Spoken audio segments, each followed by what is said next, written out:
buenas tardes. Les damos la más cordial bienvenida a todas las personas que nos acompañan en este segundo día de transmisión del segundo seminario COVID-19, Pandemia, Crisis Social en la Globalización Capitalista. Mi nombre es Carla Araujo y es un honor para todos quienes formamos Idea Corporación y Fundación Pacarina Yuya Yapag presentar este evento.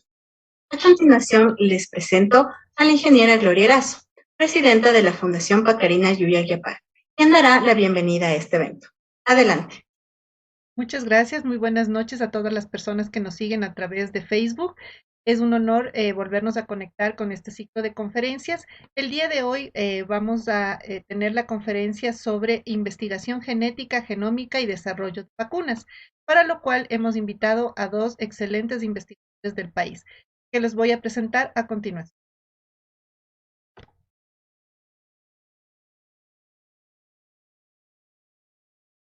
¿Se ve ahí? Sí, ahí se ve.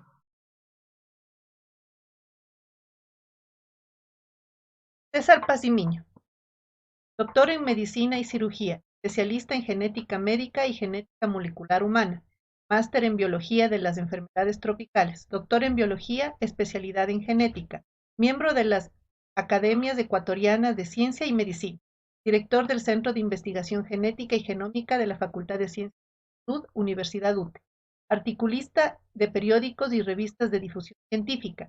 Por sus aportes científicos ha recibido varios premios de investigación, como el Premio al Mejor Investigador Nacional consagrado por el Congreso Nacional y la condecoración Eugenio Espejo al Mérito Científico por el Distrito Metropolitano de Quito.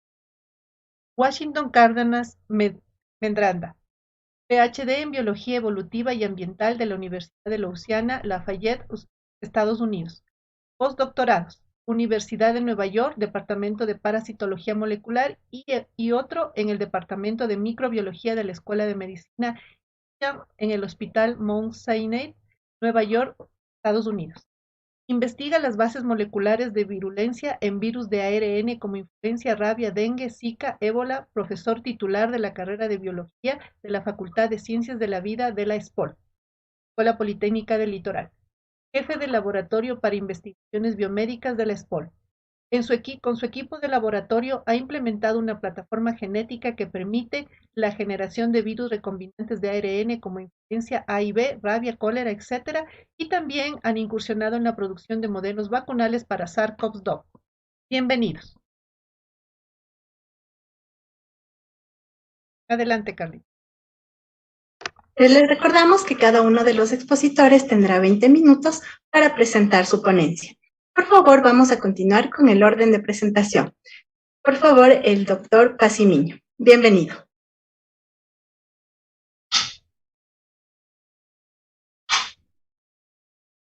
Hola, buenas tardes. Muchas gracias por la invitación a este importante e interesante evento. Saludos al colega Washington, que me da gusto participar con él. Entonces, voy a ir directamente a mi presentación. Tengo que compartir, ¿verdad? Dame un segundo.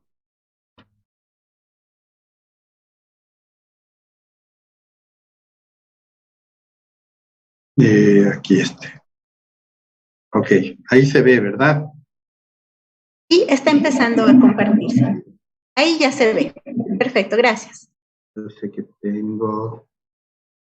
Bueno. Ok. Qué nano que está mi punto. Hacer point este. Ok, entonces este es el título. Voy a correr un poquito para alcanzar a decir lo que quiero decir. Estas son las variantes del virus. Los colores son muy gráficos para decir que hay varias. Hay en realidad 6.000 variantes aproximadamente de este virus. Este es el genoma. Está compuesto por 29.740 bases nitrogenadas, la adenina, guanina, citosina, timina. Este es el gen de la proteína S de la espiga, que es el más llamativo, atractivo este momento, porque a partir de esta se evalúa variantes y se ha producido la vacuna a partir de este gen, ¿no? Que produce la proteína de espiga. Todos estos puntos, estas rayas, perdón, son las variantes que se han descrito, las mutaciones que se han descrito en el material genético de este virus. Aquí está en forma, digamos, de ARN de una sola cadena, y aquí está de forma longitudinal con todos estos puntos de mutación. Las mutaciones, ¿qué es lo que provocan un cambio en la lectura? Si es que yo tengo aquí una lectura AAU, que me dice que tengo que tener aspargina, cuando cambia una de estas letras, tengo otro aminoácido. Cuando esto ocurre, este tipo de mutaciones que cambian el aminoácido, lo que están haciendo es cambiar la lectura. Yo, en forma comparativa, me gusta presentar esto porque este sería el código genético, y cuando esto me da digamos, una orden, ¿no es cierto? Ven que hoy hay sol. ¿Qué pasa cuando hay mutaciones? Cambia una sola letra y se pierde el sentido y da otra idea. Ven que hoy hay sal, no es lo mismo. Y puede haber diferentes formas de cambios, de variantes. Aquí he puesto con mayúsculas y una minúscula, varias minúsculas y mayúsculas. En definitiva, eso es lo que pasa con las variantes. Las variantes podrían simplemente ser formas diferentes que estamos nosotros expresando la información. Eso pasa con el coronavirus. Expresa de forma diferente una proteína y eso produce una variante. Cuando son variantes con pérdidas de sentido, aparecen nuevas cepas, o sea, el grupo familiar más grande, ¿no? ¿Por qué pasa eso? La primera cosa que pasa es porque el virus tiene una propiedad que es lo que se llama deriva antigénica. El virus muta, el solito muta porque en la replicación falla algunas bases y el virus muta, aparece una variante.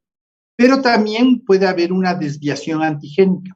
Eso probablemente es lo que nos enfrentamos en este momento, que es la relación huésped-virus. En la relación huésped-virus o en la inmunidad propia del individuo, o cuando estamos usando solo una de las dosis de la vacuna, hay esta pelea entre el virus y el huésped y aparecen nuevas variantes. Y una tercera opción de que aparezcan variantes es la recombinación de los virus, del material genético de los virus. Entonces, estos tres factores son los que producen las variantes del virus. ¿Cómo vemos nosotros eso? Aquí tengo dos tipos de mutaciones. Esta que no cambia el aminoácido, que se llama silenciosa, es como la palabra que yo he puesto, le pongo en minúscula, sigue leyendo lo mismo. Ven que hoy hay sol, por ejemplo, pero cuando cambia el aminoácido, cambia la lectura. Ven que hoy hay sal, en el ejemplo que puse, entonces es otra cosa. Ha variado en definitiva. Todos estos puntos que vemos aquí, todas estas líneas, son variantes que se han descrito de variantes no silenciosas, incluso. Entonces, quiere decir que la probabilidad de cambio del virus es muy alta y probablemente aparezcan nuevas variantes. ¿Qué pasa cuando hay una variante del material genético? Hay isoformas, ¿no? La proteína S tiene isoformas, va cambiando las formas. Hay muchas formas e incluso cambian los puntos de unión. Entonces, aquí tenemos puntos de unión hidrógeno entre dos porciones de la proteína, mientras que en otra variante, en la que está predominando en el mundo, la D614, que no tengo estos puntos de unión. Entonces, lo que produce la variación del material genético son isoformas y interacciones moleculares diferentes. Esas son las variantes. ¿Y con quién interactúa el virus? Interactúa con la proteína ACE2, la principal, donde se pega el virus y por esa vía entra a la célula.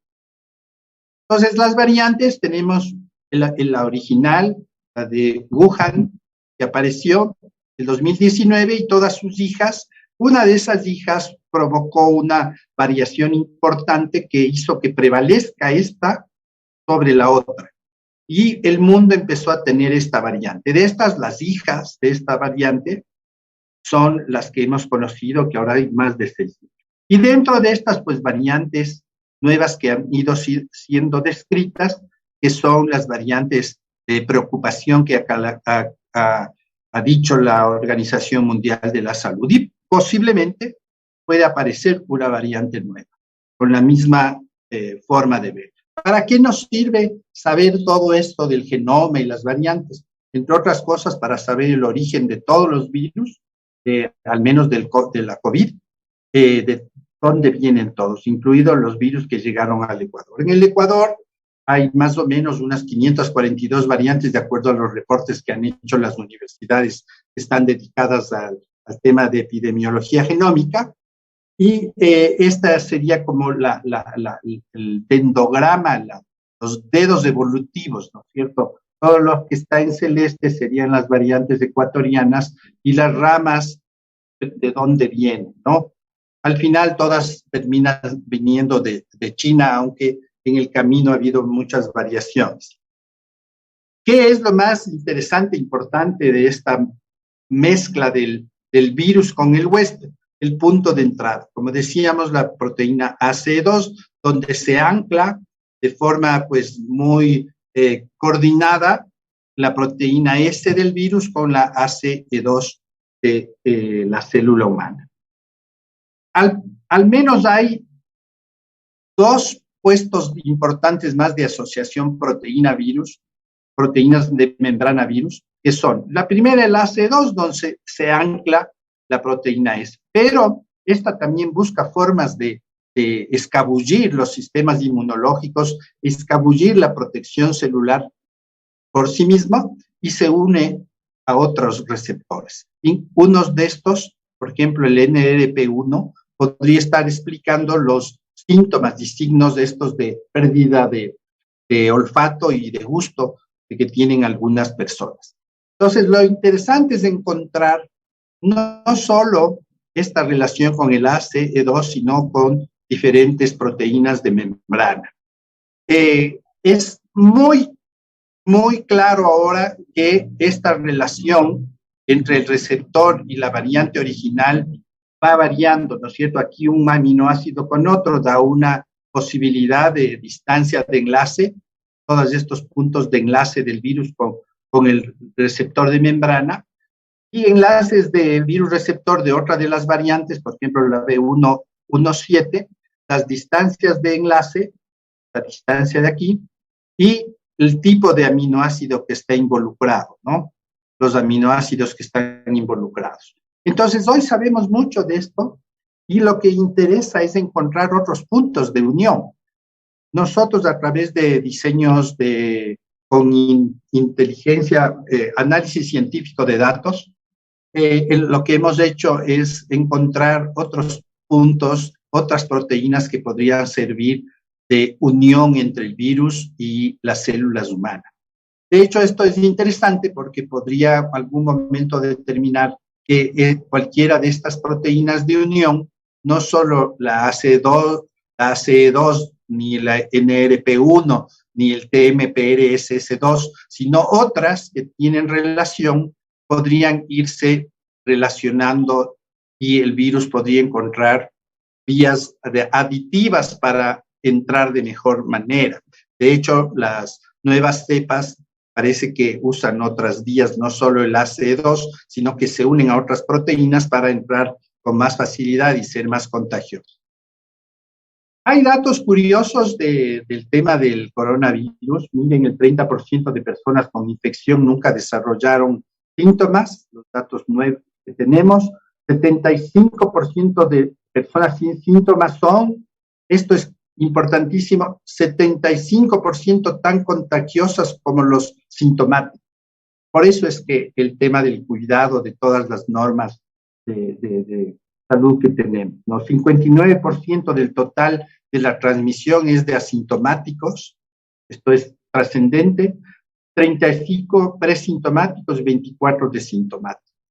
Claro, estos dos aceptan teóricamente las medidas de cuarentena, pero estos ni nos enteramos. Entonces, 95% de nuevos casos son en no vacunados. Entonces, todos estos datos nos hacen pensar mucho de lo que hemos venido hablando del coronavirus, ¿no? ¿Qué pasa con la carrera por las vacunas contra el COVID? Supongo que el Washington va a ser más específico. Yo simplemente voy a decirles que hay 4 enfoques de obtener una vacuna: las antivirales, las 2 que se están usando ahora con más fuerza, vectores virales, y los de ácidos nucleicos. Hay una que se están probando vacunas proteicas, de fragmentos proteicos, de en realidad la proteína Spike, que es la que se podría usar también para poner a los individuos. Y aquí el número de pruebas que se está usando, ¿no? Que se está todavía desarrollando, incluso nuevas vacunas se está tratando de desarrollar. Hay 205 estudios en el mundo de vacunas. Entonces, ¿cómo es el principio? Un ARN monocatenario que no se integra al ADN nuclear. Esto es importantísimo. Tú metes en el individuo, esta molécula usa el aparataje intracelular, en realidad los ribosomas, y produce la proteína Spike. Esta proteína Spike es la que determina la reacción de anticuerpos y el individuo se protege de una nueva infección cuando exista. La otra forma es un virus atenuado que se usa como vehículo, un adenovirus, en el cual se mete un pedazo del ADN duplicado, en doble cadena, de la proteína Spike. Entonces, esta doble cadena, esta sí entra al aparataje celular, al núcleo, y el núcleo comanda la producción de ARN mensajero que va a producir la proteína Spike y va a producir toda la reacción inmunitaria. Entonces, hay estas 2 visiones que al final se están utilizando para el tema vacunas, ¿no? Aquí tenemos algunos ejemplos del gen de la proteína S, que puedes tú meterlo, por ejemplo, la Sputnik, que es un adenovirus que infecta a humanos, pero que es defectivo, usa 2 dosis, ¿no es cierto?, con 2 variantes diferentes de la proteína. Miren ustedes, AD26 y AD5. La AstraZeneca, que es un adenovirus que infecta a chimpancés, que está usando una de las variantes de la proteína Spike, y la de Johnson & Johnson, que usa el mismo que el Sputnik, pero en una sola dosis, en cantidades superiores, casi 3 a 5 veces más en cantidad que pones a un individuo para que cree los anticuerpos y la respuesta inmune. La humoral, ¿no? Luego habrá la memoria inmunológica por la inmunidad celular. Miren aquí los tipos de vacuna en desarrollo. Esto es interesantísimo porque tú ves aquí que tienes diferentes vacunas que se siguen usando, ¿no? Preclínica, fase 1, 2, 3, fases 3 ya pasadas, y las aprobadas, que en realidad son solo 2 de las vacunas hasta aquí ya aprobadas totalmente, es decir, ya mismo puedes comprar en la farmacia. Eso quiere decir aprobadas totalmente. Aquí la efectividad, esto es una cosa que se ha hablado mucho, el tema de efectividad. Ustedes vean aquí todas, Novavax, Pfizer, Moderna, Gamaleya, la rusa, Sinopharm, las que tenemos aquí, ¿no? AstraZeneca, Johnson, Sinovac, y cómo tienes de estas variantes. A mí siempre me llama la atención esto de Sinovac, porque los estudios que se han hecho en Chile con población étnicamente similar a la nuestra llegan hasta efectividad del 92 al 93%. Entonces, probablemente, y esto sabemos, que hay diferencias genéticas también en la respuesta a la vacuna. Y yo les creo un poco más en eso a los chilenos, que tenemos mayor afinidad étnica, que a toda esta propaganda geopolítica de las vacunas, en la cual se cuestiona vacunas que no son de origen occidental, en realidad. Entonces, aquí hay un buen cuadro del fabricante. Aquí tenemos todos estos, de el tipo de tecnología, RNA, vector viral, subunidad proteica que yo les decía, RNA, vector viral, virus inactivado, y virus inactivado, que son las que se están tratando de probar. Las dosis, tenemos esta de una dosis, y los almacenamientos, que esto podría ser interesante detenerse algún ratito simplemente por el tema de transporte, ¿no? La eficacia contra casos severos, tenemos aquí lo que sabemos, 100%, 85% la Johnson, 88% la Pfizer. Eficacia, en realidad, aquí están las cifras que mostramos anteriormente, y aprobadas, pues eso va a depender de cada país. Miren a ustedes la efectividad de las vacunas contra las nuevas variantes. Aquí tenemos la británica, la sudafricana, la brasileña y la californiana, que, digamos, tienen mayor transmisibilidad, y en realidad la efectividad de la vacuna, que es lo que nos llama a la atención, pues podríamos decir que varía entre el 90% de la Pfizer hasta el 70% de la Moderna y la Sinovac. Entonces, esta sería un poco la eficacia contra la alfa, la beta, la gamma, la delta, de las que se están circulando en el mundo. Entonces, de todas maneras, ponerse la vacuna es mejor que no ponerse.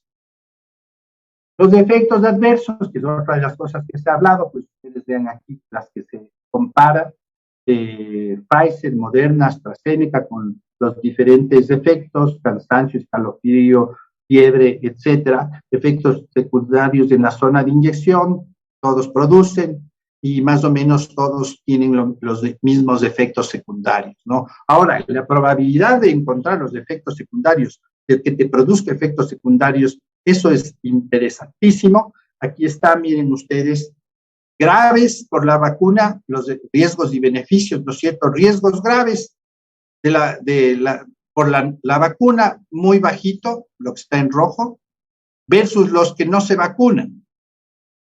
Por edades, los riesgos, ¿no? Y riesgos bajos, medianos, altos, de acuerdo al color, mediano, bajo, mediano, alto. Entonces, aquí está demostrado que la vacuna te protege, que las personas que no se vacunan tienen más riesgo de enfermarse y más gravemente. Entonces, la respuesta a todo esto es vacunarse.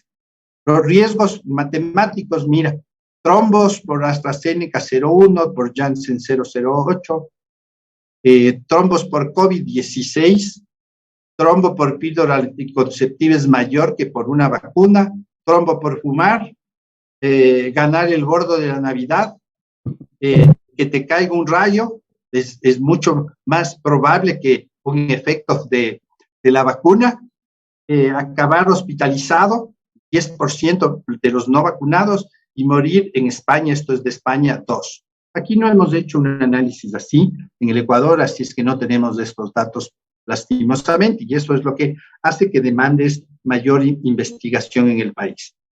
Una de las cuestiones que se ha dicho y que ha saltado a la luz es el tema de combinar vacunas entre dos fabricantes.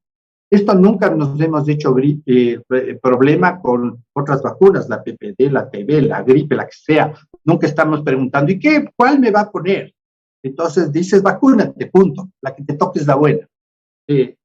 Sí se incrementa la inmunidad, eso se ha visto combinando fabricantes, y hay más o menos unas 15,000 personas evaluadas, y sí hay esta eficiencia muy alta, incluso se habla de entre 3 a 5 veces que se ha subido la eficacia. Hay 3 ensayos clínicos evaluando, existen suficientes evidencias científicas de este efecto combinatorio, así es que esto surge porque al no haber vacunas, la producción de vacunas ser baja en realidad, al haber acaparamiento de algunos países por las vacunas, se está buscando formas de alternativas de vacunar a las personas. Entonces, el mezclar vacunas probablemente sea una de las formas. El efecto de protección de grupo, esto es muy gráfico, los sin vacunar y los enfermos se van a contaminar, mientras más aumenten los vacunados, más va a ir disminuyendo la probabilidad de contaminarte hasta llegar a un 90%, 95%, que los sin vacunarse se van a quedar aislados, y esto es el beneficio social. resulta que los que sí nos vacunamos protegemos a los no vacunados. Entonces, claro, de ahí toda la bulla de los antivacunas. No nos vacunamos y no nos pasa nada. Claro que no te pasa nada, pero no te pasa nada porque hay el efecto de los vacunados, que es que te protegemos. Entonces, más solidarios somos los que nos vacunamos. Por eso es que yo abogo por la vacuna obligatoria. Los precios, esto es una cosa importantísima, ya voy terminando. Miren ustedes cómo están los precios de las vacunas. En realidad esto es una cosa muy, muy interesante, muy importante, porque al final los países han invertido en hacer las vacunas, ¿no es cierto? Entonces, pero ¿cómo es el tema de la inversión y cómo es la repartición? Miren aquí la desigualdad en la lucha contra el coronavirus, el acceso. Los países en verde llegarán a finales del 21, las medidas el 22, los resto de países, nosotros seguimos en la tercera fila, a finales del 22 llegaremos a tener el acceso a las vacunas, y todos estos países en rojo son los que recién a principios del 23 en adelante llegarán a tener la vacuna en los niveles que aspira la población y la humanidad. Por tanto, estos países van a ser nuevamente relegados, porque van a ser países, entre comillas, peligrosos, porque van a ser los que van a tener estos virus y podrían diseminar nuevas variantes y nuevas pandemias. Entonces, aquí la lucha geopolítica, que yo al menos tengo que estar claro y decirlo, ¿no? Los países más ricos lideran en vacunación, por supuesto, ustedes vienen aquí, los que están liderando, y coincide con los que tienen acceso. Entonces parece que la pobreza nos sigue persiguiendo a los países de economías débiles en relación al tema vacunación, en relación al tema de control de la pandemia. Entonces miren ustedes aquí cómo están las vacunas en el mundo, cómo estamos en billones. El Ecuador está por aquí, de todos los países, ¿no es cierto? Y el Ecuador está aquí, 47% de primera dosis, 16% de segunda dosis. Esto es de agosto 24, o sea, de ayer. Entonces, creámosles a esta registro, ¿no? ¿Cómo está en los casos nuevos? Miren, en Ecuador, hasta ayer, están en más o menos 10 casos diarios, ¿no? Y la mortalidad, somos un país que hemos tenido una letalidad espantosa en relación al COVID, y seguimos alto. Miren ustedes aquí, la letalidad está en 1.90 por 100.000, y aquí estuvimos en 33, uno de los países más afectados en agosto del año pasado. Es una cosa tremenda lo que se ha vivido y cómo se ha ido, digamos, controlando. Esperemos que la vacuna, esto es aquí cerquita, que tuvimos otro pico, y esperemos que en realidad la vacunación nos ayude como estamos viendo. La inversión en vacuna, todo lo rojo en privado, todo lo azul, los gobiernos, y los otros no están, digamos, no informados por quién, ¿no? Entonces, claro, uno de los argumentos es que se invierte un montón de dinero en vacunas y hay que ganar. Pues cuando tú ves las ganancias de ingresos previstos de millones de euros en 2021 y 22, mira, por ejemplo, Johnson & Johnson, el ingreso previsto para el 21, 74.955 millones de dólares. Esta empresa tiene más que el presupuesto nacional ecuatoriano de ganancia. Entonces, frente a esto, ¿qué es lo que se dice? Alguna cosa tenemos que hacer. No podemos seguir siendo esclavos de la ciencia y tecnología de otros. Tenemos que desarrollar propio. Hay un movimiento mundial que es la vacuna contra el COVID debe ser un bien público, debe ser global, gratuita, y todas las patentes deben ser liberadas para que los países puedan producir. Inclusive si produce nuestros vecinos, como ya están, Brasil, Argentina, podemos nosotros también producir, siempre y cuando entremos en ese ritmo, ¿no? Y mientras tanto, entonces, la vacuna es una opción, tenemos que seguir con las medidas generales. La ventilación y, por supuesto, por ahora, porque no hay un fármaco que nos cure, la vacunación. La vacunación es trascendente para que nos defendamos. Si alguien quiere, hay un librito, pueden consultarlo aquí, cesarpacimiño.com. Mi libro es COVID-19 más que una pandemia, en donde analizo algunos de estos temas que se ha tratado, es de libre acceso, puedes bajarte en PDF. Y eso es todo. Aquí están mis contactos, mi email. Si alguien tiene alguna cuestión sobre este particular. Creo que cumplí mi tiempo. Agradecemos mucho su valiosa e ilustrativa exposición, que nos ha dado herramientas para poder comprender un poco más al virus como tal y su código genético. Le agradecemos mucho, doctor César Pacimiño. Ahora le vamos a dar el paso al doctor Cárdenas. Bienvenido, por favor. Buenas noches, muchas gracias por la invitación a un interesante evento. Muchas gracias también, doctor Pacimiño, por ayudarme en la presentación, porque ha dado una muy buena cobertura en general de las vacunas y, por supuesto, va a ayudarme bastante en el traspaso de esto a lo que estamos haciendo en el Ecuador. Efectivamente, como usted bien dice, no podemos seguir con esta esclavitud, digamos así, de desarrollo tecnológico de otros países, sobre todo porque no se justifica. Usted, por ejemplo, un ejemplo de eso, doctor Pacimiño, del nivel intelectual que existe en el país hace unos años ya. Por lo tanto, el problema no es intelectual. Esperemos que después de mi presentación sea más obvio que sí existe la capacidad de poder hacer algo en el país hace mucho tiempo. Déjame sentarla.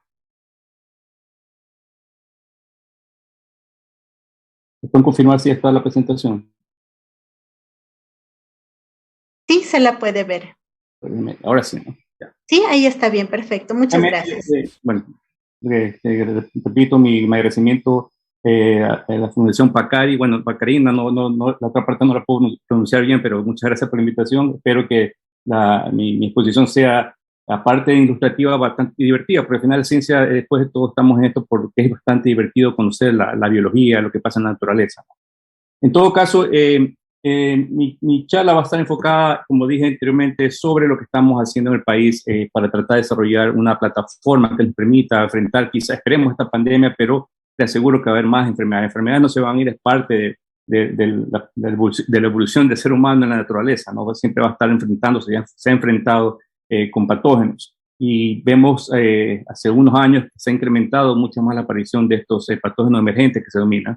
Tuvimos el caso el 2009 de influenza A, posteriormente tuvimos chikungunya, Zika, tuvimos SARS también en 2003, el MERS, tenemos otros virus emergentes como ébola, por ejemplo, Marburg, etcétera, ¿no?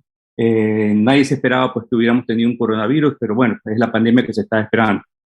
En este cuadro acabo de resumir brevemente las vacunas que se están distribuyendo a nivel mundial y específicamente yo creo que muchas de ellas están aquí en el país.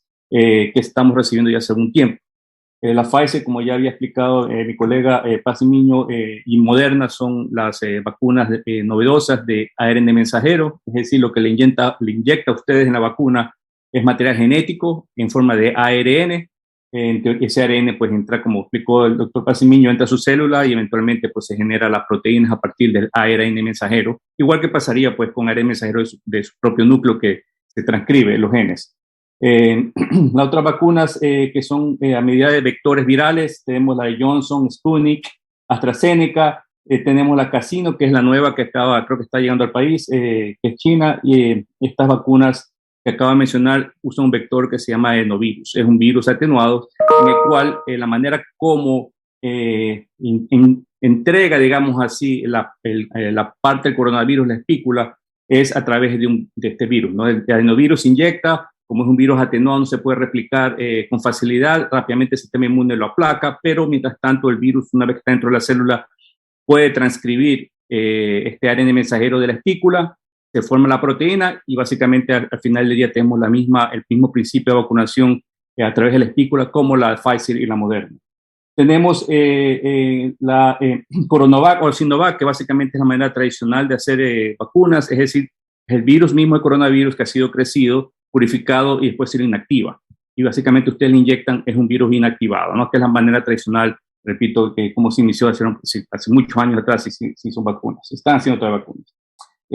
Tenemos pues la vacuna en cambio de las unidades proteicas, que es esta que ustedes ven aquí, NBX coronavirus 2373, que básicamente ustedes le inyectan y es ya la proteína directamente, ¿no? Es decir, la proteína que normalmente se iba a formar dentro de sus células por otros medios vacunales, en cambio acá le inyecta directamente la proteína, ¿no? Entonces, este también es un método tradicional de algunas vacunas nosotros recibimos también en forma proteica, ya desde que somos niños, ¿no? Entonces, esta vacuna es la que básicamente es algo que estamos haciendo en el país, en la SPOL, porque es un mecanismo, digamos, de escribir genético que es relativamente fácilmente implementado. Finalmente tenemos la última que está aprobada en India, que es la Psicobat-D, que es la de un plásmido. Es decir, ya vamos a explicar bien, es un material genético que ustedes inyectan, no es un ARN mensajero, es ADN, no es un virus de ADN, es un ADN, digamos así, que tiene el gen de la espícula clonado en ese ADN, y para lo que le inyecta ese ADN, por supuesto, el ADN entra a la célula, se transcribe, se genera el mensajero de la espícula y de nuevo pues tenemos el mismo efecto que las otras vacunas, ¿no? Pero la diferencia es el vehículo, cómo entra esa espícula, ese material genético de espícula es lo que hace la diferencia entre diferentes vacunas. La diferencia, repito, es la proteica que está aquí, que es también creo que es china, la NBX, que es, en cambio, le inyectan directamente usted la proteína. El resto, pues, depende de material genético o de vectores virales.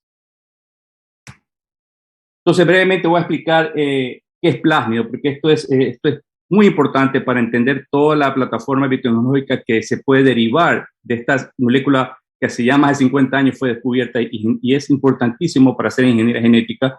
Y una de ellas, por supuesto, es para hacer estos vacunas con proteínas recombinantes o virus recombinantes, ¿no? Entonces, todo se basa en estas moléculas que se llama plásmido. El plásmido, y básicamente es una la última vacuna que acaba de mencionar Hindú, que se basa en plásmido también. El plásmido que ustedes ven aquí básicamente es una estructura circular de ADN de doble cadena, es decir, una línea representa una cadena del ADN y la otra cadena, ustedes saben que el ADN es doble cadena, circular, y la cosa principal que tiene estos plásmidos es que tiene una región que se llama gen de selección, es decir, el plásmido le permite, cuando está en una bacteria, que se haga resistente a un antibiótico. Por lo tanto, ustedes pueden seleccionar las bacterias que tengan dentro del plásmido, porque si está dentro del plásmido, ese gen le crea una resistencia al antibiótico, por lo tanto, usted puede rápidamente coger la bacteria que tiene el plásmido, porque está creciendo en un medio con antibióticos.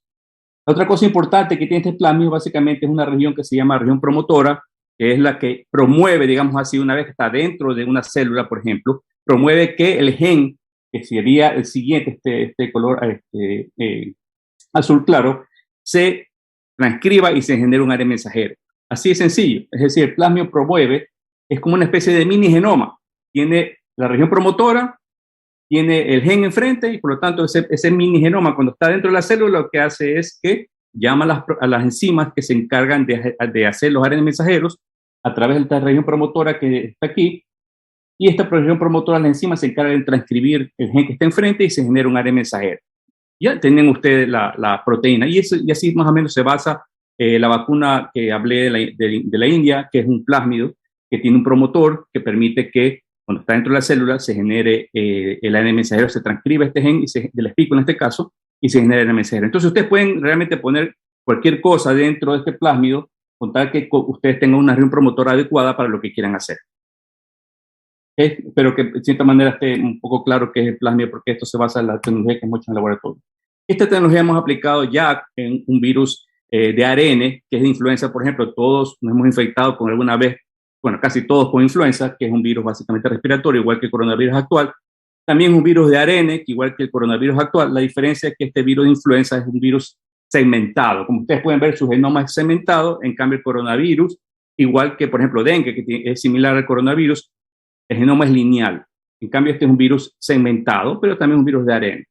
Entonces, lo que hemos hecho nosotros en el laboratorio es que este virus que ustedes ven aquí tiene su genoma adentro, el material genético, los 8 genes que tiene internamente, lo hemos puesto en estos plásmidos que le acabo de mencionar anteriormente.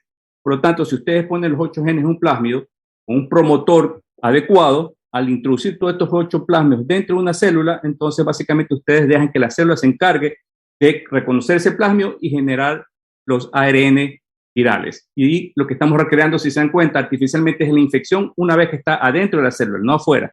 Una vez que está adentro, ¿por qué? Porque el virus cuando infecta, viene por supuesto con toda su envoltura, viene con las espículas, otras proteínas que están en la membrana, como explicó el doctor Pacimiño, interacciona con el receptor de la célula, entra, y una vez que entra, básicamente inyecta su material nucleico, y el material nucleico viral es que se encarga después de hacer otras partículas virales, digamos así, hackea el material de la célula, fisiológico de la célula, para hacer más proteínas virales y generar más partículas virales. Entonces, a través de estos plasmidos nosotros podemos provocar esa infección artificialmente. Entonces, lo que hemos hecho básicamente es esto. Como ven aquí, hemos puesto, en este caso estoy mostrando la proteína, gen de la proteína PB2, de uno de los genes de la polimerasa de la influenza que acabo de mostrar anteriormente, otra polimerasa PB1 y PA. Este virus de influenza tiene 3 polimerasas, por lo tanto, como su nombre lo indica, son las enzimas que se encargan de replicar el material genético viral. Por lo tanto, son importantísimas para que se replique el virus, son necesarias. Por eso es que se las pone estas 3 proteínas en un plásmido para recrear esas proteínas artificialmente. Y tenemos efectivamente otra proteína que se llama la nucleoproteína, que es también muy importante, porque esta nucleoproteína es la que se encarga de cubrir el material genético de ARN que tienen estos virus, ya que el ARN es bastante, ustedes saben, es bastante lábil, bastante delicado. Entonces los virus han creado esta proteína precisamente para protegerlo y evitar que se degrade con facilidad. Entonces esta proteína, a pesar que no está directamente envuelta en la replicación del virus, sí se requiere porque necesita proteger el ARN que va a generar las polimerasas virales como PB2, PB1 y PA. ¿Okay? Si ustedes ingresan estas plásmidos dentro de una célula, nosotros lo hemos hecho así, dentro de una célula, entonces se van a producir esas proteínas. ¿Okay? Estas proteínas virales están dentro de la célula, una vez que se generen por estos plásmidos, van a buscar el ARN viral para poder replicarlo, como para hacer una infección. Entonces, para nosotros saber si eso está funcionando, si nuestra clonación ha sido exitosa, si hemos puesto todas las moléculas adecuadamente, nosotros ponemos un gen reportero que se llama, es decir, ponemos un gen que realmente nos va a reportar la actividad de estas proteínas virales. Entonces, le vamos a engañar a estas proteínas virales que esta IGSP que ustedes ven al lado, que es este plásmido, que va a generar un ARN de GSP, que no es un ARN viral, sino GSP, por lo tanto va a crear una proteína, como su nombre lo indica, Green Fluorescence Protein, va a crear una proteína verde. Entonces, pero si se dan cuenta aquí en los extremos, no sé si se ven con detalle, los extremos de este gen, que es el verde, tienen unas regiones grises. Estas regiones grises son segmentos de genes virales del virus de influenza para engañar a las polimerasas que identifique ese gen de GSP como que fuera un gen viral. No le importa lo que hay en la mitad. Lo que identifica estas polimerasas, estas enzimas virales, identifica esas regiones externas del ARN y ahí identifica, este es un ARN de influenza, repliquémoslos. Entonces eso es lo que hacemos. Entonces, al hacer eso, nosotros ponemos esto dentro de una célula, repito, se pone dentro de la célula y se ve al día siguiente sí que se pone verde. Aquí voy a mostrar rápidamente un video que hizo una estudiante en mi laboratorio que hizo un sistema de rescate para influenza B y creo que le explica bastante sencillo cómo se hace en el laboratorio este sistema de rescate de influenza. Tenemos el virus de influenza, tiene adentro los 8 segmentos virales.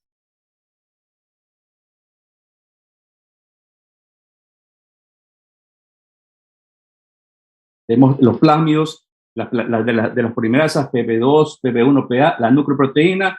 Le ponemos entonces el gen reportero, que tiene, repito, el gen verde, pero los extremos tiene la parte gris para engañar a las polimerasas que esto es un gen viral. Todo esto se lo pone en un tubo Eppendorf, ya un tubo pequeño 1.5 ml, y se lo pone con lípidos. Los lípidos van a ayudar a que estos plásmidos entren a la membrana celular y introduzcan al citoplasma de la célula. Y una vez que se introducen, pues ustedes simplemente esperan que la naturaleza siga su curso. Se va a crear las proteínas y si que funcionaron las proteínas de polimerasas y la nucleoproteína, vamos a ver verde. Y eso es que ustedes ven en microscopio de fluorescencia in vivo, en tiempo real, ven que las células se tornan verdes. ¿Por qué? Porque han sido exitosas estas polimerasas en reconocer ese gen reportero para pensar que es un virus. Y por lo tanto, ya ahora sí ustedes pueden poner de los otros genes virales para completar los 8 genes virales y ya automáticamente sale un virus sintético. Extiendo eso en nuestras manos. Ya se imaginarán, ustedes pueden realmente recrear virus atenuados, pueden hacer muchos estudios inmunológicos, epidemiológicos, moleculares para tratar de buscar mecanismos de contrarrestar una enfermedad viral.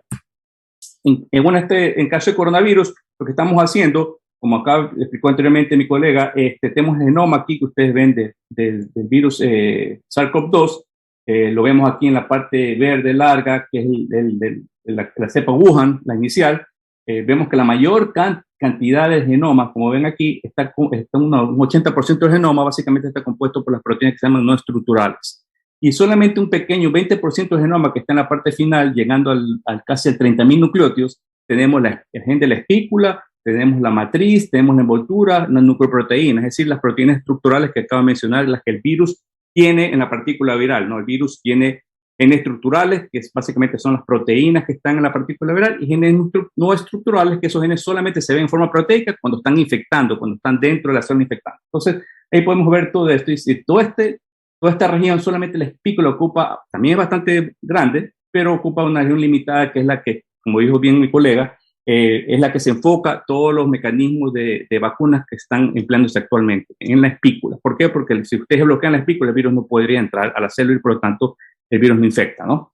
Entonces, este cuadro aquí se enfoca solamente en la espícula. Como podemos ver aquí, tenemos al principio una señal que se llama signal peptide, que le dice a la espícula cuando se transforma, cuando ya se genera la proteína, esta espícula busca pues el retículo endoplasmático, se va por el Golgi y se va a la membrana celular, como debería estar normalmente en la espícula, en la membrana, en la envoltura ya del virus, ¿no?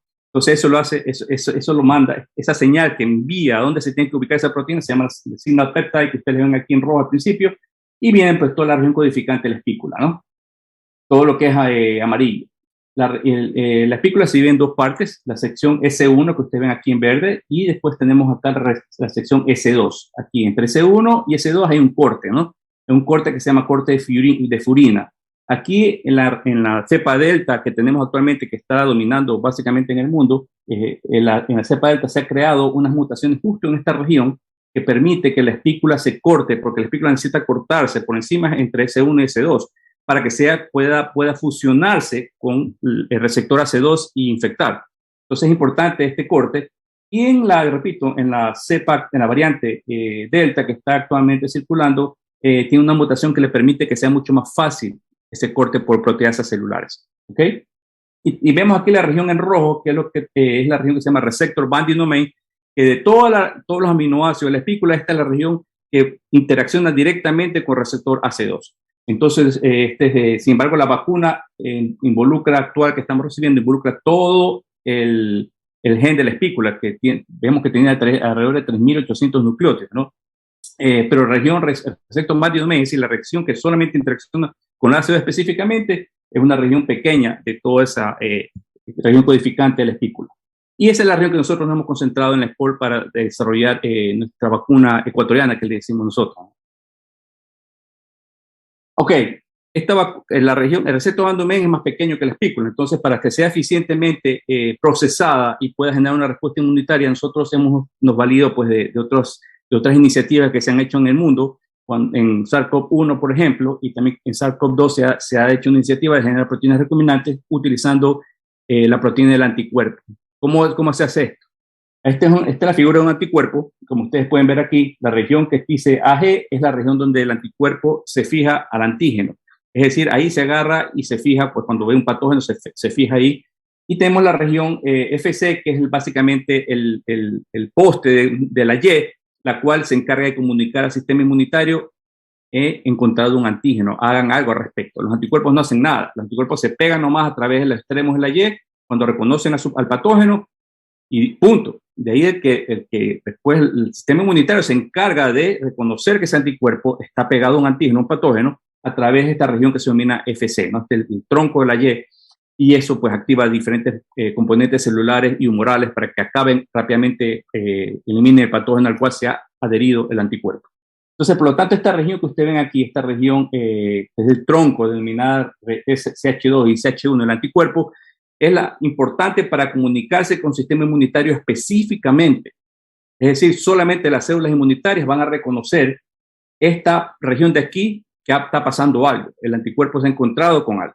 Entonces, estas iniciativas generan una proteína recombinante que sea más efectivamente dirigida al sistema inmunitario. Lo que hacen es que han utilizado esta región del anticuerpo y han fusionado y han eliminado la región de la Y, los extremos de la Y, la han eliminado y han fusionado ahí diferentes tipos de proteínas. En este caso, lo que hemos hecho nosotros es con el SARS-CoV-2, la espícula, específicamente el receptor binding domain, lo hemos fusionado a esa región para que sea direccionada específicamente a las células inmunitarias.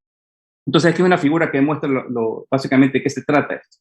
Aquí tenemos de nuevo el anticuerpo, tenemos los extremos de la Y y tenemos la región FC, que es el tronco de la Y. Entonces, hemos eliminado, genéticamente, voy a explicar cómo, hemos eliminado estas regiones externas y nos hemos quedado solamente con el tronco, que es la que, repito, se comunica con el sistema inmunitario específicamente. Y hemos reemplazado estas dos regiones, estas secciones que hemos eliminado, las hemos reemplazado con el famoso receptor binding domain. En la secuencia que les mostré anteriormente, esa región roja, esos ácidos nucleicos rojos, lo hemos cogido, lo hemos puesto y lo hemos fusionado directamente a los nucleótidos que codifican por la región FC, que se denomina del anticuerpo IgG. Entonces, como el anticuerpo tiene dos regiones, por lo tanto, también esta proteína fusionada recombinante va a tener dos receptor binding domain mostrando, ¿no? Entonces va a ser dimérico, digamos así. Entonces, esto de aquí ya lo hemos producido, estamos haciendo en colaboración con el INSPI y la ESPE. Ya se está inyectando estas proteínas purificadas en ratones y se espera pues que esto produzca pues anticuerpos y estamos midiendo pues efectivamente si estos anticuerpos pueden reconocer la región receptor binding domain y por lo tanto estamos creando una vacuna que sí tiene posibilidades de utilizarse eventualmente en clínica, ¿no?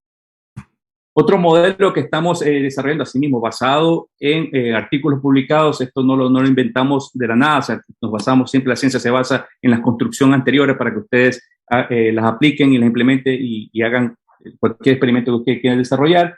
La diferencia, si ustedes se dan cuenta, con la anterior construcción, brevemente aquí, es que hemos incrementado en varias ocasiones la región FC.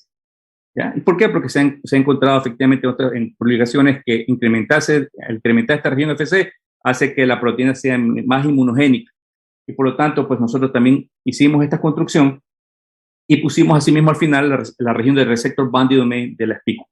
Y se está inyectando también ratones y después cogemos la sangre del ratón y vemos si ha creado anticuerpos pues, contra la espícula y si medimos la efectividad de uno u otro modelo. No estamos constantemente desarrollando varios modelos porque no sabemos al final del día cuál va a llegar a la fase clínica, porque el estudio, aparte de la inmunidad, hay que también estudiar si es tóxico, genera algún tipo de problema fisiológico, etcétera, ¿no? Entonces no es sencillo, o sea, parece sencillo, genéticamente es realizable, pero al final del día fisiológicamente hay que probar que es inocuo, ¿no? Y funciona y hacer lo que debe hacer. No se asusten con esto, no quiero que lo lean, pero básicamente es para mostrarles que estas construcciones que ustedes ven aquí, primero se inician con un mapa genético. Ustedes tienen que poner todos los nucleótidos que codifican por esa proteína y hacer primero el trabajo en papel. Entonces, al hacer esto en papel, aquí tenemos la secuencia genética de la señal de secreción que le indiqué anteriormente, que es importante para que la espícula se dirija a donde debe irse, que es a la superficie celular. Y tenemos el resto, pues la región codificante de la espícula, solamente receptor binding domain, que es esta región que dice spike. Y después viene la región, si ustedes ven aquí, después, aquí acaba receptor binding domain y continúa los nucleótidos que codifican, en cambio, la región del tronco, el CH2, CH3 de la inmunoglobulina. Y teniendo esta codificación, básicamente hoy en día ustedes lo que hacen es que la mandan a sintetizar y unas compañías, que hay diversas compañías en el mundo, que ustedes les mandan estos códigos genéticos y ellos esos códigos genéticos los sintetizan y le mandan a ustedes básicamente el gen en correo, sin problemas. Y lo que hacemos es, una vez que tengamos este gen, repito, de esta reconstrucción recombinante que les acabo de mostrar anteriormente, lo ponemos los famosos plasmios que les acabo de mencionar, que tenga un promotor que permita que cuando esté dentro de la célula, ese plásmido genere un ARN mensajero de lo que haya clonado ahí. En este caso va a ser, por supuesto, la proteína recombinante que les acabo de mencionar, ¿no? Entonces, esto se introduce este gen en un cultivo celular. Utilizamos células humanas. ¿Por qué? Porque el virus infecta células humanas. Por lo tanto, el virus, las proteínas virales van a sufrir modificaciones que solo las células humanas van a crear. Ustedes, si quieren, pueden introducir este plásmido y que se produzca proteínas en una bacteria, por ejemplo. Pero, por supuesto, pues la bacteria no va a crear las modificaciones o las estructuras proteicas que van a pasar en el humano, en la célula eucariótica, ¿no?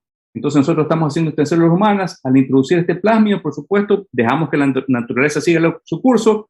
Ese plásmido va a generar ARN mensajero, el ARN mensajero va a generar proteína y eventualmente vamos a ver nosotros, en teoría, vamos a ver que en medio de cultivo, aquí están las células, van en medio de cultivo, va a comenzar a secretar las células esta proteína recombinante al medio de cultivo. Y básicamente lo que hacemos nosotros después, al final del día, después de 3-4 días esperando que se acumule esta proteína recombinante en medio de cultivo. Cogemos el medio de cultivo líquido sin ningún desecho celular y lo purificamos estas proteínas con estas básicamente perlas magnéticas, que hoy en día pues estas perlas magnéticas están de moda. ¿Por qué? Porque son muy sencillas de utilizarlo. Usted siempre tiene las perlas, hace que se hiera la proteína recombinante, se pega con un magneto lo ponen ustedes en la parte externa del tubo, se pega las perlas magnéticas y por lo tanto las proteínas también, y simplemente lo que ustedes hacen es lavan. ¿Para qué? Para que eliminar cualquier tipo de otra proteína extraña que está seguramente en medio de cultivo, no interfiera pues cuando ustedes quieran hacer la vacunación, ¿no? Porque la vacunación ustedes quieren hacerla solamente con su proteína y evitar tener otras proteínas extrañas. Y esto rápidamente es un Western blot, lo que ustedes ven aquí a la izquierda, y una gel de poliacrilamida de SDS Page que se llama, teñida con Comasi Blue. Como ustedes ven aquí a la derecha primero, el Comasi Blue muestra los dos modelos que les acabo de indicar anteriormente, el más pequeño que ustedes ven aquí las bandas, y el más grande que ven las bandas acá arriba, ¿no? Estas bandas básicamente que ustedes ven aquí son después de purificarla del medio de cultivo. Aquí a la izquierda, estas tres bandas que ustedes ven, bastantes bandas y bastantes oscuras, es el medio de cultivo antes de purificar las proteínas. Y una vez que la pasamos por las perlas magnéticas, las lavamos y después ahora sí chequeamos si están puras, vemos que efectivamente el medio de purificación que estamos utilizando con estas perlas magnéticas es muy efectivo porque ustedes ven bandas básicamente limpias, solas, sin ninguna otra proteína extraña, ¿no? Tanto la de mayor dimensiones, podemos ver que están bien puras y como también la más pequeña, ¿no? Y este es un Western blot, sin embargo, mostrando, en cambio, ustedes detectan esto con anticuerpos. Tenemos anticuerpos que puede detectar esas construcciones que nosotros hemos hecho y ven que efectivamente la banda más pequeña es el 1 y el 2, están ahí presentes, se ven muy bien, y también detectamos también las bandas grandes. No vemos varias bandas, es decir, que no vemos proteínas degradadas. Básicamente está el sistema de purificación que estamos utilizando, parece muy bueno, que no se degrada la proteína y se mantiene puro. Ya repito, para saber si es que hemos sido exitosos en poder crear una proteína inmunogénica y que genera anticuerpos contra la receptor binding domain de SARS-CoV-2, tenemos que, por supuesto, hacer las pruebas ELISA, que se llama, ¿no? Para saber, igual que ustedes solamente se han hecho alguna vez en el laboratorio clínico, las pruebas si tiene anticuerpos contra el virus, así también tenemos que hacerla acá. El anticuerpo que queremos probar en cambio si el animal, de caso el ratón, ha generado anticuerpos contra la proteína que hemos inyectado.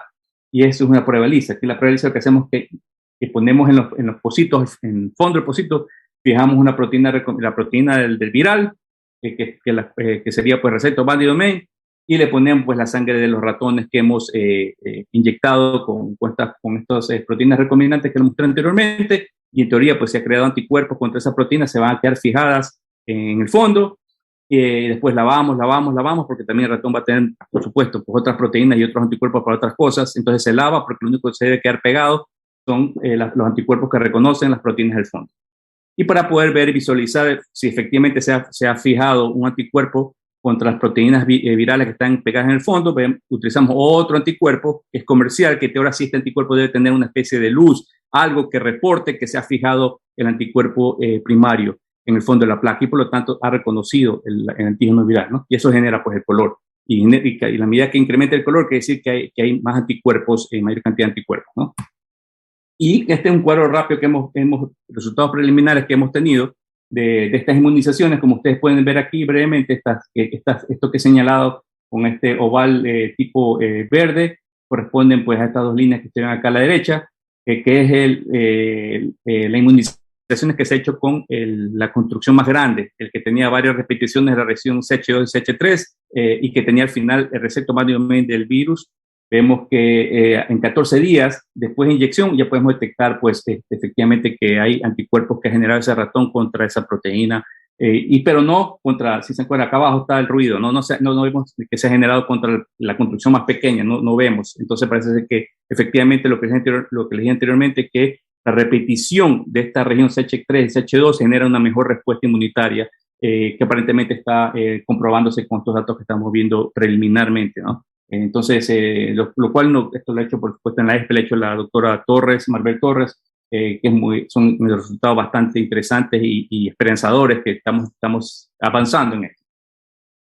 Otra cosa, finalmente voy a terminar 2 slides, lo que estamos haciendo adicionalmente a esto, como esta tecnología recombinante, como les dije a ustedes, pueden ustedes realmente hacer muchas cosas en el laboratorio. Estamos creando un virus sintético de también SARS-CoV-2, pero debido, como ustedes saben, es un virus respiratorio que a pesar que ya haya vacuna, estamos protegidos, todavía están catalogados para poder trabajar en este virus en un nivel de bioseguridad nivel 3 que se llama.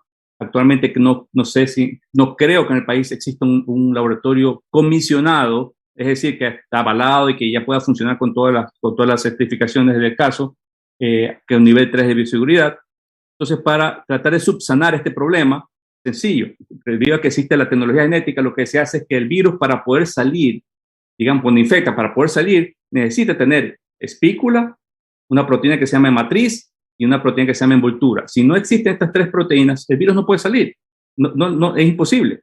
Entonces, lo que se hace, por supuesto, entonces se elimina la necesidad de utilizar un laboratorio de alta bioseguridad a un laboratorio de bioseguridad tipo 2, sin problemas. ¿Por qué? Porque ya no es un peligro, debido a que el virus no tiene estas proteínas necesarias para que pueda salir y pueda ser infeccioso, porque necesita la espícula para infectar, así de sencillo.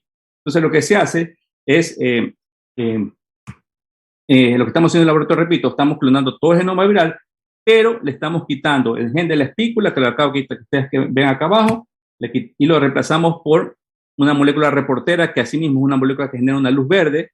Perfecto, no hemos eliminado, sino que hemos reemplazado por otro gen. También para la envoltura y la matriz la hemos eliminado y le hemos puesto otro gen que se llama luciferasa. Es decir, le hemos puesto dos genes reporteros a este genoma. La espícula la hemos reemplazado con MneoGreen, que se llama, que genera luz verde. Por lo tanto, cuando esto esté dentro de la célula y si efectivamente hemos sido exitosos en que está funcionando, se está replicando, va a generar una luz verde, así de sencillo. Pero también lo puedo medir con la otra gen fluorescente que se llama luciferasa, que es más cuantitativo, digamos así. Por eso se ha diseñado esto para hacerlo con dos tipos de genes reporteros. Y a la vez también es muy eliminado, si se dan cuenta, los genes que le permiten al virus poder salir. Ya no puede salir, por lo tanto no es infeccioso. ¿Ya? Entonces, ¿qué se hace? Asimismo, esta estructura que la acabo de mostrar aquí, se ponen asimismo en famosos plasmios que le impliqué anteriormente. El plasmio, este caso sería el plasmio, tiene todo el replicón, es decir, estamos hablando de alrededor de 27.000 nucleótidos, va a tener este plasmio, de todo el genoma viral, pero sin la spike, sin la matriz y la envoltura, por lo tanto no es peligroso, por favor, no se preocupen, no es infeccioso. Y esto se introduce asimismo en los famosos cultivos celulares que les expliqué anteriormente, a través sea lipofección, es decir, se utilizan unos compuestos lípidos que permita que pase la membrana este ácido nucleico, este ADN, o también se utiliza lo que se llama electroporación, que a veces es más efectivo debido a que es una molécula muy grande ya. Entonces se introduce en la célula y simplemente ustedes se chequean al día siguiente, va a un microscopio con fluorescencia y chequean las células si están verdes, perfecto, quiere decir que está funcionando este sistema de replicación y el virus se queda ahí, no puede salir, repito, o sea, no hay que tener peligrosidad que pueda salir porque el genoma no tiene la región que codifica por la espícula, la envoltura y la matriz, por lo tanto ese virus se queda ahí. Pero es importante, pero es buenísimo. ¿Por qué? Porque entonces ustedes pueden comenzar a utilizar los diferentes mecanismos de tratar de buscar sustancias ya en el mercado, ya como se está haciendo con ciertos medicamentos que se están utilizando para esto, también funciona para coronavirus. Ustedes pueden tratarlo aquí y pueden cuantificar, porque ustedes pueden poner diferentes concentraciones y ustedes ven, a ver, esta concentración efectivamente me eliminó que sea la luz verde o me la disminuyó un 50% de la luz verde. Entonces ustedes pueden así de esta manera hacer un tamizaje rápido, porque lo pueden hacer esto en placas de 96 pocillos, lo pueden hacer en placas de 384 pocillos. Entonces imagínense, ustedes pueden tratar diferentes compuestos, diferentes concentraciones y lo cuantifican rápidamente a ver cuáles de ellas son efectivas para bloquear la replicación viral. ¿Por qué? Simplemente miden la luz verde o si quieren, opcionan por medir la luciferasa, que tienen los dos reporteros. Pero también, ¿qué pueden hacer? Digamos que ustedes quieren crear una partícula viral porque quieren hacer una vacuna. También se puede hacer. ¿Por qué? Porque ustedes pueden, como el virus no tiene los genes, no tiene parte del genoma, no tiene estas proteínas, lo que ustedes pueden hacer es que artificialmente pueden poner plásmidos de ADN que generen ARN mensajeros de la proteína, ARN mensajeros, ojo. Entonces, al poner esos plásmidos en estas células que tienen el replicón, lo que va a pasar es que va a permitir que el replicón pueda salir. Pero ojo, puede salir, pero no va a tener la espícula, la envoltura, la membrana no es parte del genoma del virus. Por lo tanto, esas tres proteínas adicionales que ustedes le han suplido artificialmente simplemente le ayuda a salir, y va a salir la partícula viral, va a salir el virus, en teoría, pues, ¿no? Va a ser el virus de esta placa, pero, repito, este genoma no va a tener, que está aquí adentro, que está acá adentro, no tiene las tres genes importantes para que el virus pueda replicarse e infectar, ¿no? Este virus va a poder infectar si quieren otras células, van a ver verde, pero ese virus no va a poder salir. Nunca. ¿Por qué? Porque, repito, no tiene la espícula, la envoltura y la matriz para poder salir y ser infeccioso. Entonces, de esta manera, como ustedes, la tecnología que tienen hoy día, que tiene pues los países del primer mundo, que la tenemos en el país, se puede utilizar, y eso es lo que reitero lo que dijo mi colega anteriormente, que el problema que tenemos los países como el Ecuador no es el problema económico. O sea, el problema, yo siempre he dicho que el problema económico, estamos haciendo esto. El problema es más arriba, el problema no es intelectual, el problema no es académico, eso existe de alta calidad en el país. Hay que buscar quizás filosóficamente cuál es el problema, en el cual por qué nosotros tenemos que estar supeditados pues, a la importación de tecnología extranjera, teniendo la capacidad en el país de poder hacer cosas interesantes. Bueno, por supuesto, en este trabajo, yo no solamente mío, siempre se necesita un equipo para hacer con toda esta tecnología, se necesita bastante apoyo. La SPOL, por supuesto, ha sido un lugar bastante importante para el desarrollo. Está apoyado por algunos años. Este laboratorio se inició hace 10 años, con generación de este virus de influenza recombinante, que ya lo tenemos hace algún tiempo, pero no ha habido necesidad de utilizarlo debido a que no había la pandemia de 2009, que quizás hubiera sido el lugar para poder tener este virus ya en producción en el país. No llegó a mucho, por lo tanto es más fácil comprar el virus de afuera, la vacuna. Pero pues hemos desarrollado toda esta tecnología y por eso que no se ha improvisado, se ha utilizado tecnología establecida que fue relativamente fácil hacerlo básicamente en un año todo esto. El laboratorio, por supuesto, pues que nos dio los plasmios que le acaban de mencionar ustedes, que permiten hacer lo que se llama ingeniería genética inversa, reverse genetic, que le llaman en inglés. Viene del laboratorio del doctor Peter Palesa en Monte Sinaí, donde hice mi postdoctorado. CEDIA nos apoyó al inicio con un capital semilla para poder hacer estos dos, el primer modelo realmente. No estamos en el tercero, cuarto, quinto modelo, estamos haciendo varios modelos en actuales momentos. Y finalmente, pues CNC fue importante hace algunos años atrás, que nos permitió tener la estructura de equipamiento para poder entrenar a su vez biólogos de la SPOL y también de otras partes de las otras universidades que vienen al laboratorio a entrenarse, ¿no? Y eso es importantísimo, ¿no? De nada sirve tener tanto equipo de primera línea si ustedes no tienen los cerebros atrás que la manejan y crean cosas nuevas, interesantes, ¿no? En el laboratorio pues tenemos todo este grupo, básicamente son estudiantes, en verde en el laboratorio tenemos estudiantes de biología. Maribel de la ESPE nos ayuda mucho en la parte de ya trabajo con animales VALC para hacer las inmunizaciones. Está haciendo también pues pruebas de ELISA. Leandro Patiño del INSPI, muy importante, nos está ayudando para poder establecer en el INSPI necesitamos trabajar más concentraciones de proteína, diferentes vías intramuscular, subdermal, etcétera, que no la puede hacer, por supuesto, un solo laboratorio. Y Esteban Ortiz de la URLA, pues con toda la experiencia que tiene de desarrollo de vacunas en el país, cuando ustedes están en la parte, esperemos la parte clínica, pues va a ser un apoyo tremendo para poder planear cómo sería la mejor manera de poder hacer en el país. Entonces, hay la posibilidad de hacerlo. La normativa tenemos que creo que es el mayor enfrentamiento que vamos a tener y hay que ver cómo se la maneja, sin, por supuesto, claudicar o disminuir la efectividad, la idoneidad y pues que sea, pues, no tenga problema, pues, la vacuna. No empezamos no empezamos venderla pues, a todo el mundo a nivel global. Si la hacemos aquí en el país, en nuestros habitantes, yo creo que sí es posible ver cómo se maneja la parte normativa.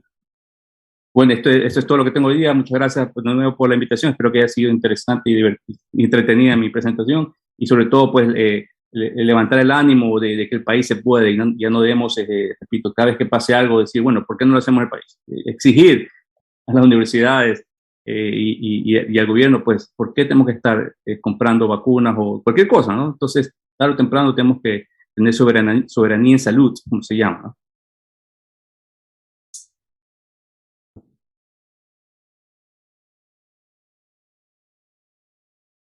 Regresamos. Las preguntas las vamos a formular y las vamos a ir contestando en el mismo orden de exposición. Comenzamos. La primera pregunta nos dice, Algunos grupos feministas afirman que en las investigaciones de la enfermedad por COVID-19 y en... Perdón, la pregunta es para el doctor César Pacimiño. Algunos grupos feministas afirman que en las investigaciones de la enfermedad por COVID-19 y en la fase 3 de los estudios de efectividad de las vacunas no existe una perspectiva de género. ¿Esto es cierto? Bueno, en realidad cuando se hizo las pruebas, digamos, de los ensayos clínicos, de acuerdo a los reportes que hay de los fabricantes, se trató de que se haga equilibrado por sexo, por género, para usar la palabra moderna, que sea equilibrado, pero no hay que acordarse que los ensayos clínicos son por voluntariado. Y entonces uno no puede exigir que sea equitativo si es que tú te inscribes voluntariamente. Entonces esa fue una de las razones por qué no existe una equidad exactamente entre los dos grupos de masculino-femenino como era para los ensayos. Pero no es que haya habido una discriminación. O sea, no existe una discriminación, simplemente que fue así en los ensayos. Y no más, o sea, no sé qué más responder. Más bien eso me proyecta a otra cuestión que hemos venido hablando, que es el tema de investigación, ¿no es cierto? Que el tema de género y todo esto que se ha reclamado mucho, que a veces hay una cuestión de diferencia de género. Entonces, reconociendo las peleas históricas que son muy importantes, el tema de género en ciencia a veces puede no ser muy evidente, ¿no es cierto? Porque tú reclamas currículums buenos, no importa de quién, reclamas currículums buenos, o sea, tú eres investigador porque tienes un currículum bueno, porque has hecho investigación, no necesariamente coincide a veces con el tema género. Entonces, tal vez ahí, en el tema de investigación, cuando tú requieres un investigador, deberías fijarte en el currículum, que por supuesto tiene toda la problemática atrás de lo que es el género, pero ¿cómo decides? Entonces, esa es una de las cuestiones que yo pienso que tiene que también seguir discutiéndose, ¿no? O sea, ¿cómo decides si tengo un currículum de alguien mejor que el de otra persona? ¿El género tiene que ser el determinante en el escogitamiento o no? Entonces, es una cuestión que yo este rato no la voy a responder, pero sí, ya que hubo esta pregunta, un poco dejar en el ambiente esa cuestión. Muchas gracias, César Pacimiño. Tenemos una pregunta para el doctor Cárdenas. ¿Qué se requiere para producir a nivel industrial el prototipo de vacuna desarrollada en ESPOL, aquí en el Ecuador? Bueno, gracias. Sí, una de las principales preguntas que constantemente he recibido, bueno, ya tienes tu vacuna, ¿cómo se puede o no producirse en Ecuador? Actualmente, según lo que yo he averiguado por supuesto al respecto, no existe una infraestructura para que pueda envasar, digamos así, con las condiciones que se requiere según la normativa, que básicamente es una normativa, por supuesto, internacional, para poderlo hacer. Sin embargo, digo, yo he visto que la parte veterinaria tiene una infraestructura de desarrollo de vacunas ya hace algunos años, la están modernizando y se podría pues ver cómo se acopla esa infraestructura para hacer en forma lineal, paralela también, apoyarse eso para que se pueda hacer vacuna en el Ecuador. Pero actualmente no hay, tengo entendido, con lo que averigua yo. Yo quiero hacer un aporte a favor de lo que dice Washington, perdón. El tema es que el Ecuador quiere invertir en este momento más de 600 millones de dólares en el tema de la investigación y en el tema de vacunación. Entonces, la pregunta para Washington debería ser, ¿cuántos millones necesitas para una estructura así? Y si es que se va a gastar 600 millones de dólares en el tema de salud, pues debería uno pensar que ¿cuánto ahorraría un país si es que en realidad podemos producir?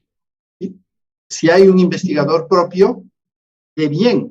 Y si es que se acepta la liberación de patentes, también. Muchas gracias por su aporte. La siguiente pregunta está dirigida para el doctor César Pacimiño. Dice, si hay personas vacunadas, primera dosis con Sputnik, ¿qué opciones recomendables se tiene para completar la protección? ¿Qué pasa si se pasa más de 90 días? Bueno, hay estudios que han pasado hasta más de 6 meses, ¿no? Y que si te pones la segunda dosis hay digamos, el desarrollo de anticuerpos todavía es bueno. Si es que hay una mezcla de marcas, eso yo ya respondí diciendo que hay estudios que dicen que es una buena opción mezclar marcas cuando hay una dificultad de acceso a las vacunas. Y entonces, bajo esta perspectiva, puede ponerse cualquier otra vacuna, no hay ningún problema. Porque al final, incluso, si es que es de ARN o es de ADN, en definitiva lo que estás haciendo es provocar que se produzcan anticuerpos con las dos tipos de vacuna. Entonces, lo que te interesa es tener la protección adecuada. La de una sola dosis, claro, tiene una dosis mayor y por eso es que solo necesitas una dosis.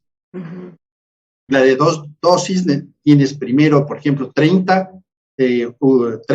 unidades, digamos así, y versus la segunda dosis que te vuelven a poner 30 o 50.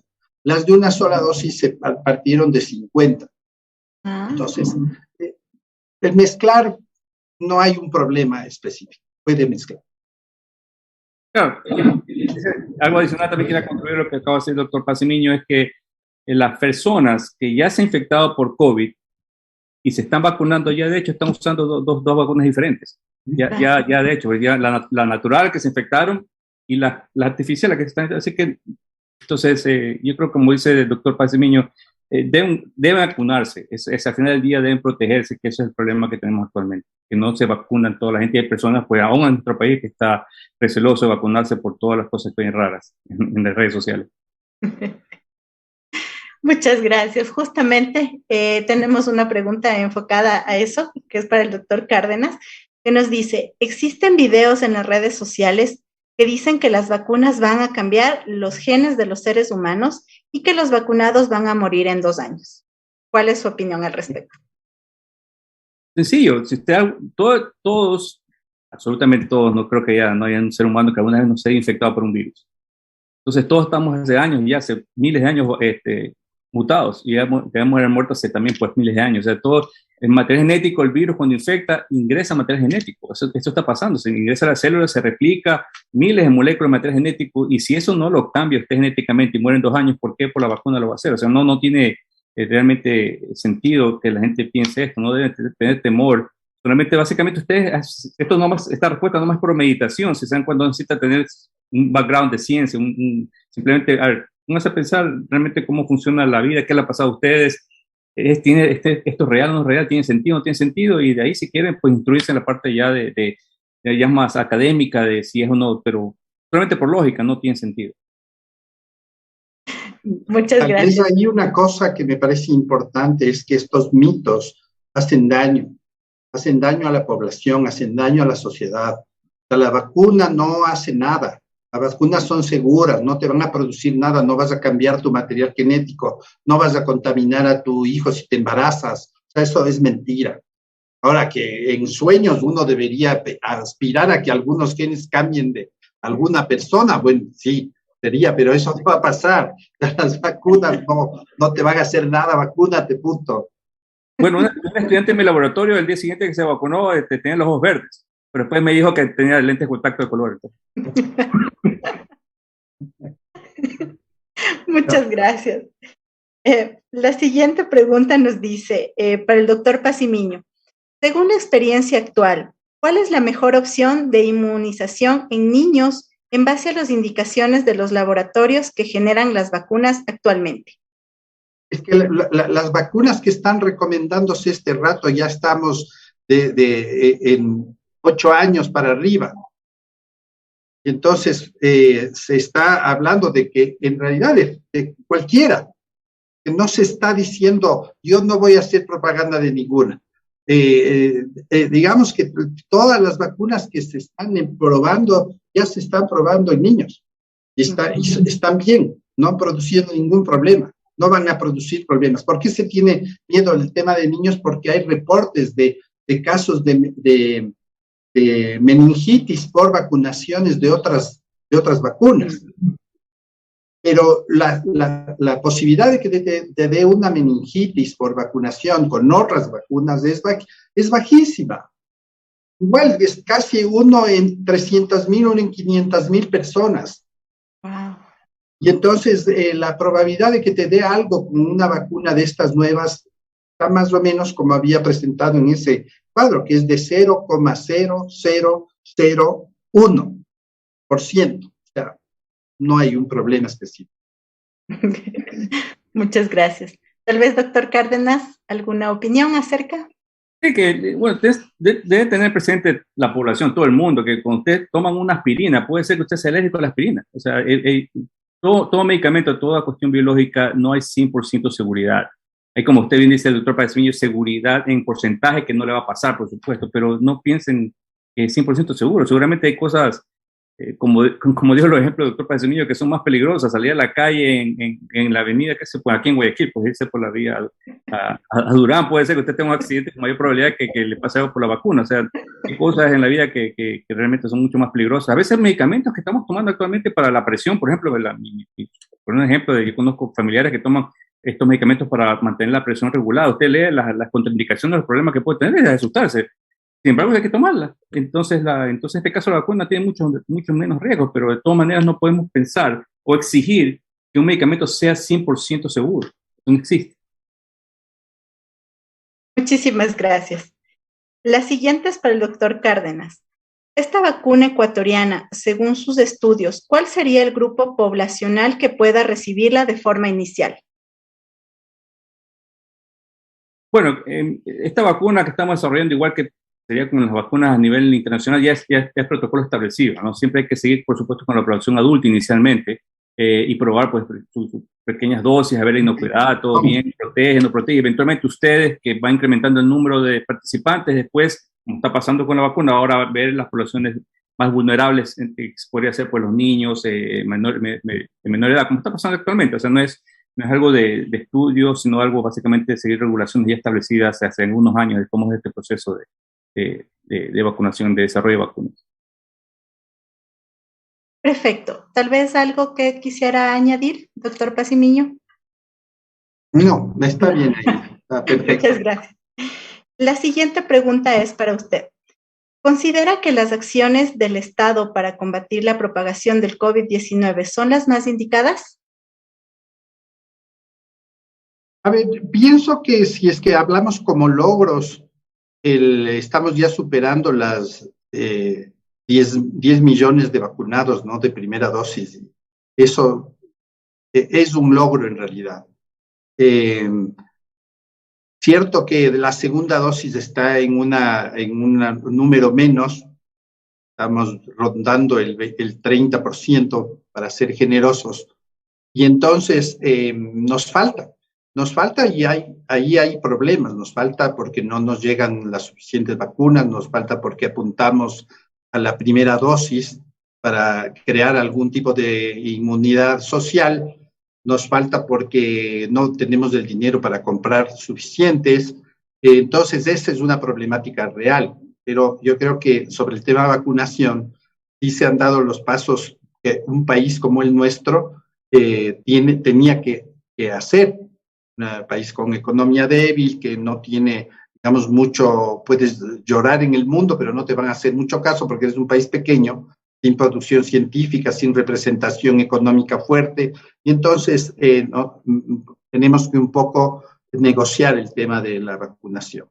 Me parece que algún rato en la historia sabremos qué se negoció para que nos lleguen vacunas tan rápido. Eso es una de las cuestiones que algún rato sabremos, y ahí tendremos que juzgar si las acciones que se tomaron en ese momento por la emergencia de salud fueron las más adecuadas. Entonces, yo creo que por ahora es una buena opción y hay que seguir con el plan de vacunación, llegar a lo que más podamos. Llegamos al 90%, será lo mejor que nos puede pasar. Si nos quedamos en el 70%, pues que bienvenido ese 70%. Entonces yo creo que tenemos que seguir en el plan de vacunación. Perfecto, muchas gracias. En honor al tiempo, es la última pregunta que vamos a hacer. Está dirigida para el doctor Cárdenas y nos dice, ¿en qué tiempo podríamos tener disponible esta vacuna? Bueno, yo también me he hecho muchas veces esa pregunta, que al final del día le interesa al ciudadano es, bueno, pues, ¿cuándo está el medicamento? Que así debe ser. El problema es recursos. La razón por la cual no estamos avanzando es porque estamos, tanto la ESPE, el INSPI, la SPOL, mucha de la inversión que ha hecho desde sus propias arcas para poder avanzar en esto, porque tiene su importancia, obviamente. Pero yo diría que si tuviéramos recursos suficientes, estaríamos pasando el ensayo ya preclínico, que es el que estamos haciendo ahorita con los animales, en máximo en un año. Y de ahí pues ya iríamos a la parte clínica, por lo tanto pues ahí puede durar otro año más. Con recursos. Esperamos pues que estamos tocando las puertas también del sector privado, que al final del día yo pienso que el sector privado es el que más ha sido afectado por esto, por lo tanto le interesa que exista una plataforma que los proteja, digamos, hacia sus empleados, que el futuro no pase algo similar, que todo tenga que estar supeditado, como bien dice el doctor Pacimillo, a la importación y a la disponibilidad de los países industrializados, que es su todo derecho, han hecho la inversión y por lo tanto están protegiendo a su población. Queremos también hacer nosotros lo mismo. Entonces, esperemos que esto ha cambiado muchas estigmas, ha cambiado esta pandemia, y una de ellas yo creo que es la conciencia de las personas que se han voltado que es importante tener esta soberanía en salud. Y esperemos que no sea algo pasajero, que se mantenga de aquí por siempre, ¿no? Entonces, el Ministerio de Salud Pública actualmente está haciendo, yo creo que hay una dirección bastante esperanzadora, ha cambiado ciertas normativas que ha sido fabuloso para los investigadores, yo estoy también muy contento. Actualmente esperemos que también tengamos el apoyo del Ministerio, por lo menos que nos siga por la parte normativa, nos apoye, no necesariamente con dinero, el dinero es importante, interesante, pero por supuesto 600 millones, como dice el doctor Emilio, no necesitamos, eso es estrafalario, eso solamente para poner una industria ya andando, pero sí, por ejemplo, pues yo estaba proyectando tener alrededor de 14 o 20 millones para tener ya la vacuna ya listo para producirse, o sea, ni siquiera tiene producción. Por lo tanto, comparado con 600 millones es una fracción mínima. Entonces, el doctor 0.00.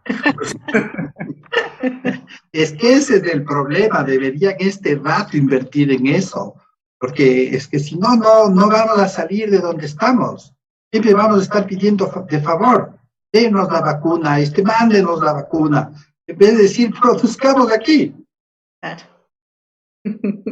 Como dirían los economistas, 20 millones, eso es nada. Escuchaba, hasta te ha sido sorprendido.